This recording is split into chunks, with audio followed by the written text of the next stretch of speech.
모든 사람들에게 존재하는 이 지구상에 존재하는 모든 사람들에게 내가 빚진 자다. 사람들을 일부러 구별하기 위해서 헬라인, 야만인, 지혜 있는 자, 어리석은 자 이렇게 구별하고 차별하기 위해서 이렇게 분리한 것이 아니라 당시에 세상 사람들이 이해하고 있는 인간 이해를 잘 반영하고 있는 것이죠. 그때마다 사람들이 시대가 지날 때마다 사람들을 끊임없이 나누었습니다. 그런데 2000년 전에도 사람들을 네 가지 정도로 그렇게 구별했다는 거죠. 차별한 거죠. 차별한 것입니다. 근데 지금은 이렇게 네 가지 정도로만 차별하는 것이 아니라 얼마나 이 층층이 차상위 계층 차상위 계층이라고 하는 말을 우리 조상들은 알까요? 차상위 계층이라고 하는 그 표현을. 그런데 우리는 그렇게 많이 등급을 나눈 거죠. 수능 보려고 준비하고 있는 시험을 치르는 그런 자녀들이 16등급, 10등급 등급으로 나누어서 그렇게 치열하게 경쟁했던 그런 시간들이 있었습니다. 그런 것처럼 사람들이 사람들을 구별하는, 차별하는 그런 그 마음은 우리가 찬송에서도 고백하듯이 차별의식 넣어서, 마귀가 차별의식을 넣어서 사람을 이렇게 구별하고 이렇게 내치고 저렇게 내치고, 우리 스스로도 가족인데도 오늘 아침에 내 가족과 어제 저녁에 내 가족 다른 거죠. 대하는 자세도 다르고 태도도 다르고, 우리의 감정, 우리의 기분이라고 하는 것이 얼마나 한결같지 못한지 우리는 스스로 잘 알고 있는 거죠. 충성스럽지 못합니다. 우리의 감정은 굉장히 널뛰기를 심하게 해서 어제의 적이 오늘의 동지가 되기도 하고 오늘의 친구가 내일의 적이 되기도 하고, 그렇기 때문에 바울이 당시의 사람들을 네 가지로 이렇게 기록한 이유가 우리로 하여금 너희는 어떤가 이렇게 이제 묻고 있는 거죠. 너는 오늘 이번 주간 살면서 사람들을 정말 십자가 아래 보혈의 능력으로 은총으로 바라보고 있는 건가, 아니면 아주 날선 그런 감정으로 사람들을 판단하고 있지 않은가, 우리의 스스로에게 묻고 있는 말씀이죠. 그렇게 내가 그런 사람들에게 다 내가 빚진 자다 이렇게 말해놓고 그러므로 이제 접속사가 나오는데, 바로 윗절만 이렇게 연결하는 접속사일 수도 있고요. 그렇죠? 어떤 문장을 볼 때 바로 위쪽에만 해당되는 내가 빚진 자다 그러므로 이렇게 해도 되지만, 위에서부터 쭉 해왔던 것에 대한 결론일 수 있는 거죠. 그렇죠? 그러므로라고 하는 것이 결론적인 접속사일 수도 있고 바로 위쪽에 해당되는 말 수도 있는데, 다 가능한 거죠. 그런데 이제 처음부터 나는 하나님의 복음을 위하여 택정함을 입었다. 복음은 하나님이 선지자들을 통하여서 그의 아들에 관해 성경에 미리 약속하신 것이다. 이렇게 이 복음에 대한 이야기를 하고 로마 교회 성도들에게 문안 인사, 안부의 인사를 하고 그 로마 방문의 계획에 대해서 설명하고 쭉 하면서 이제 그러므로 이렇게 해서 이제 결론적인 그런 접속사로도 볼 수가 있는데, 그 복음과 관련하여서 아주 분명하게 이제 결론을 짓고 있는 거죠. 15절 말씀에 그러므로 나는 할 수 있는 대로 로마에 있는 너희에게도 복음 전하기를 원하노라. 16절 내가 복음을 부끄러워하지 않는다. 이 복음은 모든 믿는 자에게 구원을 주시는 하나님의 능력이 됨이라. 먼저는 유대인에게요, 그리고 헬라인에게로다. 우리가 너무 아주 익숙한 그런 표현인데, 여기서 한 가지, 여기 바울이 매사에 최선을 다했거든요. 매사에 최선을 다했는데, 나는 할 수 있는 대로라고 하는 이 표현을 통해서 바울이 복음을 전하기 위해서 얼마나 수고하고 얼마나 애썼는지를 잘 볼 수가 있는 거죠. 할 수 있는 대로라고 하는 그 말이, 할 수만 있다면 복음을 너희에게도 전하고 싶다.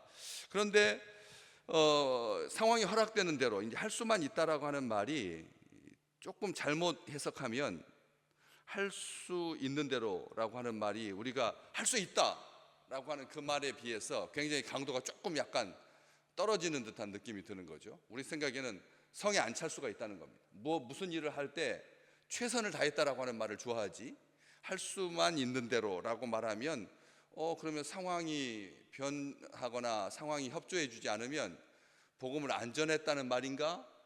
이런 식으로 오해를 할 수 있습니다. 요 할 수 있는 대로라고 하는 말이. 그런데 우리는 그러지 못하면서 스스로에게 우리는 그렇게 메사의 복음에 대해서 정말 한순간도 빠짐없이 철저한 헌신, 그렇게 하지 못하면서 바울에 대해서는 이 용어를 가지고 바울은 상황에 따라서 할 때도 있고 안 할 때도 있었나 보다, 이렇게 이게 이제 우리 스스로를 합리화하기 위한 포석인 거죠.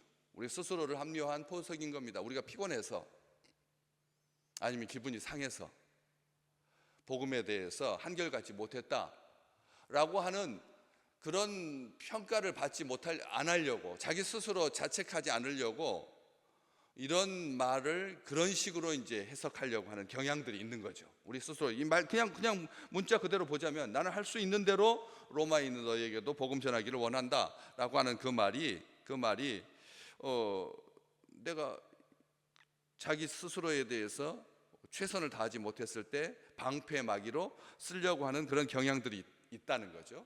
그런데 여기 할 수 있는 대로라고 하는 그 말은 무슨 뜻이냐면, 영어 성경 번역에서 단서를 찾을 수가 있습니다. 킹 제임스 버전 1611년에 영국의 제임스 1세 왕이 학자들을 동원하여서 하나님의 말씀을 정말 원문 그대로, 그게 사실은 이게 굉장히 무모한 일이죠. 어떻게 원문이 남아있지 않다라고 하는 그런 사본만 다 사본이거든요. 원본이 어디가 있어? 로마에 바울이 친필로 쓴 그 로마의 교회에 보낸 편지 원본이 어디가 있어요? 다 사본이지. 그렇기 때문에 세상 사람들, 일반적인 사람들은 이 원문이 없다라고 하는 그 말로 인해서 복음이 변개되었을 거다, 그때 상황에 따라서 쓰는 사람도 졸다가 중복할 수 있고 인간적인 실수가 있을 수 있다, 이런 생각을 우리 스스로도 하고 있고요, 세상 사람들도 하고 있다는 것입니다. 세상 사람들도 이 성경 말씀에 대해서 원본이 없는 사본으로만 이어지니까 원본보다 얼마나 많이 변개되었겠느냐, 훼손되었겠느냐, 그렇죠. 그리고 충분히 그런 생각을 갖고 있을 수 있잖아요. 그런데 쿰난 동굴에서 19세기에 그 항아리 속에 들어있던 구약의 원본들이, 구약의 사본들이 이제 발견된 거죠. 무려 그 옛날 사본인데, 우리가 쓰고 있는 성경책하고 그러면 그게 발견된 사본이 훨씬 더 전에 쓰여졌던 거거든요. 그렇기 때문에 우리가 지금 읽고 있는 것이 완전히 변개됐을 거잖아요. 왜? 시간이 벌써 그 항아리 속에 들어있던 구약의 양피지에 썼던 그 기록하고 우리가 보고 있는 지금 구약 성경하고 달라도 얼마나 다르겠어요. 시대도 다르고 뭐 상황도 다르고 환경도 다르고, 이스라엘의 그 환경이 얼마나 많이 변화됐고 믿음의 사람들의 폭이 얼마나 넓어졌는데 그 사이에 얼마나 많은 조작들이 있었을 것 같아요. 그렇잖아요. 충분히 그럴 수 있잖아요. 교회에서 이것은 빼고 저것은 삭제하고 저건 집어넣고 했을 수 있잖아요. 교황이 명령해가지고 교회의 수치스러운 부분들은 다 빼고, 안 그러겠습니까? 다말 이야기를 뭐라고 넣습니까? 그렇지 않아요? 다말 이야기를 넣을 필요가 없잖아요. 그렇기 때문에 충분히 변질되었을 거다라고 생각했는데 딱 뚜껑을 열어보니까 한자도 안 틀렸던 거예요. 아멘. 성경을 기록하는 사람들이 자기 기분에 따라서, 자기 느낌에 따라서 넣고 빼고 얼마든지 문장 그 종결사 얼마든지 바꿀 수 있는 거죠. 뭐 그랬나이다 라고 했다가 뭐 얼마든지 바꿀 수 있잖아요. 지금도 우리 새한글 성경에 보면 우리 정서에 안 맞아요. 다음 세대들은 이 단문에 굉장히 익숙해가지고 귀에 쏙쏙 들어올 수 있겠지만, 지금 우리가 신앙생활 오래도록 해왔기 때문에 이 하나님의 말씀에 대해서 우리 정서상으로는 맞지 않는 거죠.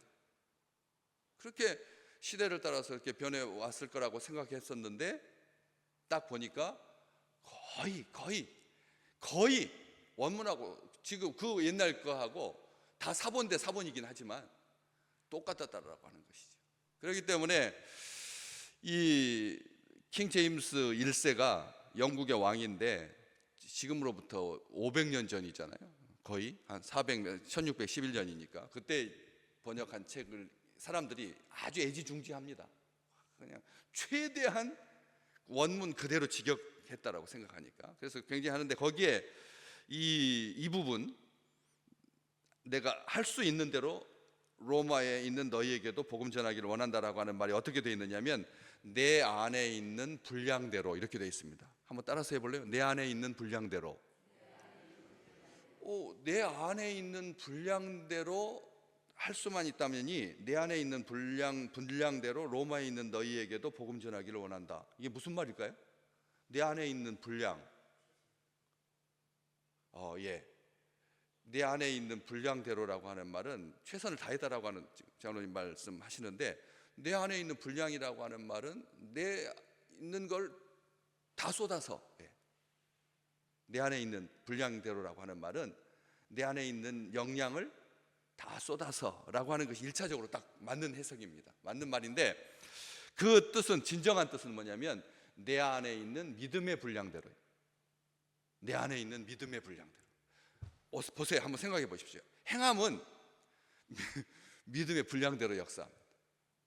우리가 행하는 것은 자기의 믿음만큼만 하는 거예요. 자기가 요만큼 믿으면 그만큼만 해요. 자기 믿음보다 더 넘치게 하는 사람은 없어요. 이 세상에 자기가 가지고 있는 그 믿음만큼만 행하게 돼 있다는 거예요. 이게 믿음만큼만 행한다라고 하는 말이 우리를 무시하는 말이 아닙니다.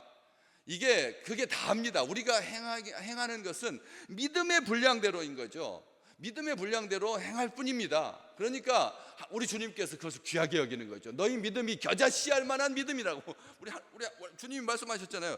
너희 믿음이 겨자씨알 만큼 작아도 이 산을 옮길 수 있다. 그렇기 때문에 믿음은 크기의 문제가 아니라는 거예요. 크기의 문제가, 믿음이 내가 얼마나 크냐, 이것을 자랑하려고 바울이 할 수만 있다면 이렇게 하는 게 아니에요. 내 분량대로, 내 믿음의 분량대로 너희에게 복음 전하기를 원했다라고 하는 그 말은 자신의 수고와 자신의 능력으로, 자신의 역량으로, 자신의 의지로, 자신의 힘으로 한 게 아니라는 거예요. 오늘 우리 주님은 모든 믿는 자에게 구원을 주시는 하나님의 능력으로 살 수 있도록 오늘 우리를 사랑하십니다. 오늘 우리가 이번 한 주간 7월 다들 막 강릉 29도 밤에 29도 36도 38도 우리 체온보다 더 높다니까요. 바깥의 온도가. 그래가지고 힘들게 잠을 못 자는. 그러니까 낮에 시원한 그늘에서 바람 불어가지고 거기에서 잠시 눈 붙이는 것이 다인 이런 시대에 우리 주님께서 바울을 통해서 나는 할 수 있는 대로 로마에 있는 너희에게도 복음 전하기를 원한다. 오늘 우리의 행함은 우리의 믿음으로 행할 뿐입니다. 다 하시는 것 우리 주님께서 귀하게 보신다는 겁니다. 네가 믿음이 요만큼밖에 안 돼가지고 요만큼밖에 못했느냐 따지지 않습니다. 5달란트나 줬는데 2달란트나 줬는데 2달란트 너는 이렇게밖에 못했느냐, 이렇게 나눠줄 때 5달란트, 2달란트, 1달란트는 우리를 차별하는 하나님의 대하는 방식이 아니라는 거죠. 오늘 우리 믿음의 식구들이 대하는 방식은, 우리를 대하는 우리 주님의 방식은 한결같으십니다. 그렇기 때문에 작게 하는 것. 그 수냄 여인, 사렙다 과부, 마을에서 다 빌려다가 가지고 와라, 통들을. 거기에다가 그 빌려온 만큼 하나님께서 역사해 주셨잖아요. 그래서 이 가뭄이 끝날 때까지 아들과 함께 충분히 먹고도 남을 만큼, 그렇죠, 그게 다인 거예요. 그게 다인 거라는 거예요. 우리가 빌려올 수 있는 그 믿음의 역량은 거기까지인 거예요. 얼마나 몇 개를 마을 사람들 한 사람도 빠지지 않냐고 다 빌려왔다, 그렇게 말할 수 없는 거죠. 자기가 아는 범위 내에서, 자기의 믿음의 분량 범위 내에서 할 때 그 수고한 대로 우리 하나님께서 갚아주셨던 것처럼 오늘 우리의 삶 가운데 그런 은혜가 넘치시기를 주의 이름으로 축복합니다. 우리가 하는 그 믿음 우리 주님께서 귀하게 보시고 그 믿음의 분량대로 자기가 그만큼 그렇게 하는 거예요. 자기가 자원하는 그 마음을 하나님께서 주셔서, 그래서 행하는 것마다 믿음이라고 칭찬 듣는, 할 수만 있는 대로 로마에 있는 너희에게도 복음 전하기를 원했던 그 바울의 선한 마음이 우리의 의지가 되고 우리의 결심이 되고 우리의 역량을 자랑하는 그런 것이 아니라 하나님께서 함께 해주심으로 말미암아 믿음의 능력과 사랑의 수고와 소망의 인내로 행하게 하실 그런 놀라운 한 주간 되시기를 주의 이름으로 축복합니다.